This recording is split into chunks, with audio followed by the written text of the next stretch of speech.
नमस्कार दोस्तों, welcome back to our channel. Friends, मैं आप सबका अपने चैनल स्टॉक्स फॉर लाइफ पे बहुत स्वागत करता हूं। Welcome to STFL family. DFL members, आज टीचर्स डे का दिन है और इनसे बड़ा टीचर आपको इन्वेस्टमेंट करियर में कभी मिल नहीं सकता, क्योंकि ये अपने आप में ही एक ऐसे व्यक्ति हैं जिनसे पूरा विश्व सीखता है और सीखने की कोशिश भी करता है। तो जी हाँ दोस्तों, वॉरेन बफेट सर की बात की जाए, अपने आप में ही बहुत प्रतिभाशाली व्यक्ति है और उन्होंने इन्वेस्टमेंट जगत को बहुत कुछ दिया हुआ है। इनके कुछ शब्द है दोस्तों जो मैं आपको आज के दिन दोहराना चाहता हूँ। सबसे पहले गाइस, आप वही बिजनेस खरीदिए जिनको आप समझ पाएँ और लॉन्ग टर्म तक होल्ड करने की कैपेसिटी हो। और दोस्तों, दूसरा जो सबसे इंपॉर्टेंट हम लोग को जो एम मिलता है, सबसे पहला जो एम होता है मार्जिन ऑफ सेफ्टी, और दूसरा होता है बिजनेस मोड। ध्यान रखिएगा दोस्तों, जिसमें बिजनेस मोड होता है एक ऐसी कंपनी जो अपने आप में ही एक मार्केट लीडर हो, जो आने वाले कुछ सालों तक टिक जाए, तो भाई पैसे ज़रूर बनाएगी। मार्जिन ऑफ सेफ्टी की बात की जाए तो एक ऐसा लेवल जहाँ पे डाउनसाइड प्रोबेबिलिटी बहुत ही कम है और ह्यूज अपसाइड है। तो जी हाँ दोस्तों, आज मैं एक ऐसे स्टॉक के बारे में डिस्कस करने वाला हूँ जो पिछले कुछ समय परफॉर्म नहीं कर पा रहा है, लेकिन मुझे लगता है कि आने वाले कल में आपको बहुत पैसे बना के देगा। बिकॉज निफ्टी की स्टेजी में इस स्टॉक में आपको सही वैल्यू मिल रही है। आप चाहें तो गैस इस पे आराम से नज़र डाल सकते हैं और इधर पे बाइंग भी कर सकते हैं। तो कौन सी कंपनी है, क्या फंडामेंटल्स है और मैं कौन कौन से लेवल से बाई करना है, सब कुछ डिस्कस करूंगा अपने ही अंदाज में। चैनल फर्स्ट टाइम होंगे, सब्सक्राइब कर सकते हैं इस तरह की क्वालिटी कंटेंट को सबसे पहले एक्सेस करने के लिए। Now without delaying in A for time, let's begin. पहला जो स्टॉक है आप देख सकते हैं 1500 के भाव पे दिखाई पड़ता है। और दोस्तों, डाउन साइड की बात की जाए, इसे मुझे बहुत ही कम प्रोबेबिलिटी दिखाई पड़ती है। मैं बताऊंगा कि मेरा रैशनल क्या है इसके पीछे का। ऑल्दो आप देखें तो लास्ट डे हमें 1.5% के आसपास गिरावट देखने को मिल रही थी। जनवरी महीने से बात की जाए तो जी हाँ, सो इसने 24% के आसपास रिटर्न डिलीवर किया है। ऑल्दो Q1 के नंबर्स की बात की जाए तो मार्जिन थोड़े से कम होने की वजह से मार्केट ने पनिश किया और मुझे लगता है करेक्शन ज़्यादा नहीं बचा हुआ है, बहुत ही कम करेक्शन आपको दिखा सकता है। लेकिन अपसाइड की बात की जाए तो गाइस इससे बहुत ही ज़्यादा पोटेंशियल हमें देखने को मिल सकती है। देख सकते हैं दोस्तों कि कोई ऐसी वैसी कंपनी नहीं है, बिकॉज मेरा से हमेशा फोकस होता है कि उन सब कंपनी से आपको परिचय करवाया जाए जिसके अंदर स्ट्रॉन्ग फंडामेंटल्स हो और over the long period time उसने पैसे बनाए हों। तो जी हाँ, अगर आप देखेगा तो इसमें एक अच्छी खासी हमें ग्रोथ दिखाई पड़ती है और प्रीवियस कुछ समय से इसने अच्छे खासे पैसे बना के दिए हैं। तो अगर आप देखेगा तो इधर पे मैं किसके बारे में डिस्कस कर रहा हूँ, मैं बात कर रहा हूँ मुथूट फाइनेंस के बारे में। बहुत लोगों ने कमेंट किया कि सर बजाज फाइनेंस की बात की जाए, फिनसर्व की बात की जाए तो वो अपने ऑल टाइम हाई पे है, ये कब रीच करेगा? जल्दी ही करेगा। दोस्तों, Q1 के नंबर्स की बात की जाए तो इनके थोड़े डेंट देखने को मिल रहे थे, लेकिन मैंने हमेशा आपको सिखाया है Q2 के नंबर्स या फिर Q3 के नंबर्स के पहले जो कमेंट्री आती है मैनेजमेंट की तरफ से, वो बहुत ही इंपॉर्टेंट हो जाता है। और मुझे लगता है अपकमिंग 1-2 क्वार्टर में गाइस ये आपको बहुत ही अच्छा रिटर्न डिलीवर करके दे सकती है।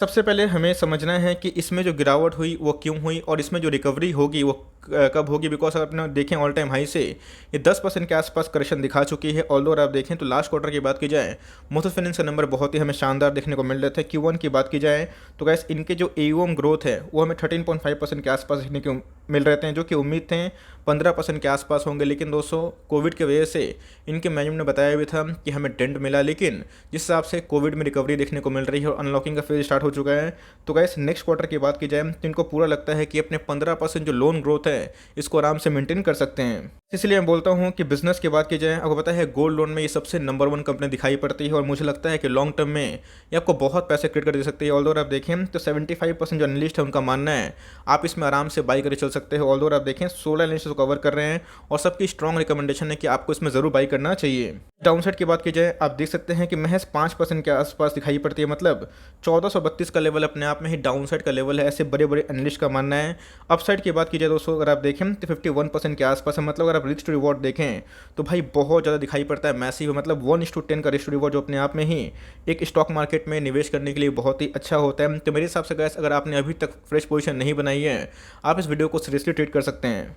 हमने डिस्कस किया इधर पे इसके शेयर प्राइस में गिरावट क्यों देखने को मिली। बिकॉज आपको पता है कि फाइनेंस के बहुत सारे बिजनेस अभी अपने ऑल टाइम हाई पे हैं और पता है दोस्तों, गोल्ड के प्राइस की वजह से कभी कभी ये अप्स एंड डाउन्स होते हैं, लेकिन याद रखिएगा वो टेम्प्रोरी होते हैं। गोल्ड के प्राइस में फॉल होना और उसके बाद तेजी आना, आपको पता है क्रूड ऑयल के प्राइस हमेशा 10 सालों में अप्स एंड डाउन्स होते हैं, लेकिन उसके बावजूद भी गाइस केमिकल के बहुत सारे स्टॉक्स ने 1-1 लाख % रिटर्न दिए। बॉजर पेंट की बात की जाए, एशियन पेंट की बात की जाए तो उन्होंने भी enormous amount of wealth create किए। तो इसीलिए गाइस इन सब न्यूज़ की वजह से हमें गुमराह नहीं होना है, हमें देखना है कि कंपनी के फंडामेंटल्स कैसे हैं और कंपनी का सेल्स ग्रोथ कैसा है। बिकॉज कंपनी के अंदर कोई न्यूज़ आती है तो उसमें टेम्पोरी एक फेज में अप्स एंड डाउन्स आते हैं, लेकिन लॉन्ग रन में गाइस फंडामेंटल को जरूर प्राइस कैश करता है। बिकॉज ये अपने इंट्रेंसिक वैल्यू के आसपास दिखाई पड़ता है।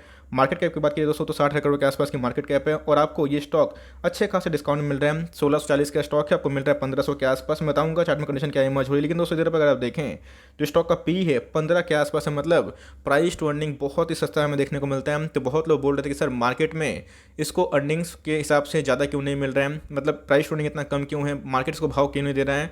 दोस्तों ऐसे बहुत सारे स्टॉक्स हैं जो 2020 के पहले 15-15, 20-20 के पी पे थे, आज गए वो 40-40 के 50-50 के पी पे हैं।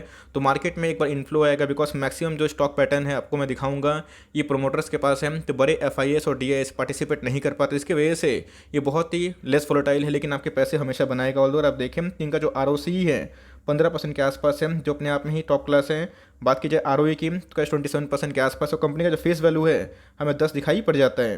इसी के बाद डिस्कस कर रहा था, अगर आप देखें तो कंपनी कंटिन्यूसली बेसिस पे अपने सेल्स को इंप्रूव करती है। तो जी हाँ, अगर कर भी रही है। पहले की बात की जाए तो कंपनी का सेल्स 6000 करोड़ के आसपास था, लास्ट मार्च की बात की जाए तो कैसे 10,500 करोड़ के पास जा चुका है। तब कोर्स एक सेल्स में बहुत तेजी बढ़ोतरी देखने को मिल रही है। प्रॉफिट की बात की जाए तो गाइस कंपनी के जो प्रॉफिट है वो कंटिन्यूसली बेसिस पर अगर आप देखें तो एकदम बढ़ते हुए दिखाई पड़ जा रहे हैं। कंपनी के रिजर्व की बात की जाए, जी हाँ दोस्तों, कंपनी के पास 15,000 करोड़ के आसपास रिजर्व है, जो अपने आप में ही टॉप क्लास बात है। बात की जाए बोरोइंग्स की तो गाइस कंपनी के पास बोरोइंग्स भी काफ़ी हाई है, बिकॉज एनबीएफसी का और बैंक का हमेशा बोरोइंग्स हाई होता है, बिकॉज ये पूंजी जमा करके ही आपको पैसे देते हैं। ध्यान रखिएगा, बहुत ही स्ट्रॉन्ग प्रोमोटर होल्डिंग हमें देखने को मिलती है। मार्केट में ज़्यादा माल है ही नहीं, 73% के जो आसपास जो स्टेक है ये प्रोमोटर खुद ही ओन करते हैं। बात की जाए एफआईआईस के, डीआईएस की, तो उनका जो स्टेक है 15% और 7% के आसपास है। और पब्लिक की बात की जाए तो कैसे मात्र 4% का स्टेक हमें देखने को मिलता है। पब्लिक ने पिछले कुछ समय से अपने स्टेक को कंटिन्यूसली रिड्यूस किया है और एफआईआईएस ने और डीआईएस ने अपने स्टेक को बढ़ाया है, जिसकी वजह से आपने देखा होगा कि 1100 का जो प्राइस था वो हमें 1600 के आसपास जाते हुए देखने को मिला। ऑफकोर्स गाइस इनका प्राइस टू अर्निंग भी बहुत ही सस्ता देखने को मिलता है। मुझे लगता है एक मेजर अपसाइड बाकी है, बिकॉज बैंक एनबीएफसी में एक बार रैली आएगी तो ये सब कंपनी आने वाले लॉन्ग टर्म में बहुत अच्छा कर सकती है। ऑल लोग पता है कि एनपीए का इशू से बहुत ही कम देखने को मिलता है, बिकॉज ये गोल्ड में काम करती है, बहुत ही सिक्योर बिजनेस मॉडल है। तो एनपीए का इस दूसरे एनबीएफसी से बहुत ही कम होता है और आने वाले कल में इस कंपनी में कुछ ऐसा होने वाला नहीं है। और लोन ग्रोथ की बात की जाए तो कंटिन्यूसली बढ़ सकते हैं। इनके पास एक मेजर बहुत अच्छा एडवांटेज है कि आने वाले कल में माइक्रो फाइनेंस में भी अच्छा खासा अपना एक्सपोजर डाल सकते हैं। तो जी हाँ दोस्तों, अगर माइक्रो फाइनेंस में उतरते हैं, अगर एनबीएफसी में उतरते हैं, तब समझ चलिए कि इनका जो ग्रोथ है आने वाले कुछ सालों में बहुत ही तेज हो सकती है। मुझे लगता है कि मुथूट फाइनेंस में फ्रेश बाइंग करना एकदम सही लेवल पे हमें देखने को मिलता है। और आप देखें तो अपने बॉलिंजर बैंड के मीडियन पे ट्रेड करता हुआ दिखाई पड़ रहा है। हो सकता है कि मार्केट में गिरावट आए, प्रॉफिट बुकिंग आए, तो ये अपना जो डबल बॉटम है इसको लगाने की कोशिश कर सकते हैं। तीसरी बार आप देखेगा कि ये पैटर्न अपने आप में बहुत ही इंपॉर्टेंट होता है। तो मेरे हिसाब से 1500 लेवल तोड़ता है तो भाई आपको जरूर बाइंग करनी चाहिए। 1450 ये दोस्तों इसका एमओएस लेवल है, ध्यान से सुनिएगा, ये इसका एमओएस लेवल है। और 1450 के लेवल को तोड़ता है, कभी 1400 के आसपास आता है, तो गाइस उसके नीचे आने से हमें सुपर एमओएस मिलता है। बिकॉज सर आप देखें तो कंटिन्यूसली इसमें एक सेलिंग प्रेशर देखने को मिल रहा था। आरएसए की बात की जाए तो 50 के आसपास है और मुझे लगता है Q2 और Q3 तक ये जरूर दोस्तों आपको 1800 का लेवल दिखा सकता है। और गुड केस की बात की जाए आपके मैसिव पैसे ही बना सकता है।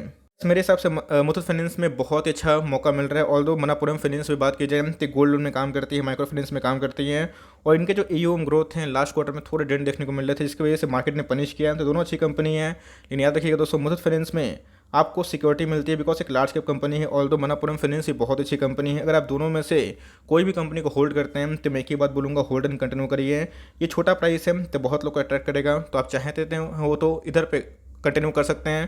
बिकॉज डाउनसाइड की बात की जाए 150 के आसपास और एक बार ये भागना शुरू करेगा तो गाइस 200 के ऊपर जरूर सस्टेन कर सकते हैं। तो मेरे हिसाब से स्ट्रॉन्ग रिकमेंडेशन है for long term Muthoot finance और मनापुरम फाइनेंस में। आप चाहें तो फर्दर पोजीशन को इनिशिएट कर सकते हैं और लिए हुए हैं, टाइम दीजिए, होल्ड एंड कंटिन्यू करें। आपको दोनों कंपनी जरूर डिवॉल्व कर दिखा सकती है, बिकॉज दोनों के बिजनेस मॉडल अपने आप में बहुत ही सिक्योर्ड है। आई होप मेरा एफर्ट आपको अच्छा लगा। वीडियो अच्छी लगी तो एक लाइक कर दीजिएगा। चैनल फर्स्ट टाइम होंगे तो याद से सब्सक्राइब करना भूलिएगा। फर्दर कोई डाउट उसको ड्रॉप कर सकते हैं, कुछ रिव्यू चाहिए उसका नाम भी ड्रॉप करना भूलिएगा।